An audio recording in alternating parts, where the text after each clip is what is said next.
Xavi Garcia, segona temporada al Primòria Rijeka de Croàcia, Albert Espanyol, primera al Florència i Marc Minguell, també primera temporada fora, al Posillipo de Nàpols.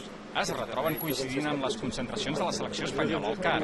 Són 3 exjugadors del Barceloneta que han emigrat. I és que buscar-se la vida fora és una tendència creixent en el waterpolo d'aquí, sobretot ara amb la crisi atropellant també l'esport. També ens ho prenem com un treball, com pot ser infermers o doctors o enginyers, no? És quan el país no funciona de la manera que hauria de funcionar o hem entrat en aquesta crisi, també ens afecta com a esportistes i com a treballadors.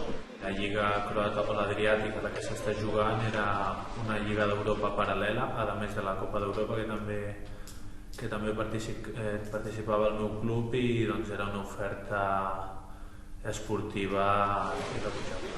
Per un esportista, marxar a una lliga només com un pas més, no? Fer un pas més endavant i intentar arribar més lluny. I a més és una nova experiència i és com un repte, no? Fins a 6 jugadors que juguen a l'estranger ha convocat Rafa Aguilar per al preolímpic d'Edmonton. 20 anys després de la plata a Barcelona i sent una selecció fixa en les últimes cites olímpiques, l'espanyola se la juga per ser a Londres. Quan t'has de jugar a una plaça olímpica sempre hi ha l'opció que et quedis fora.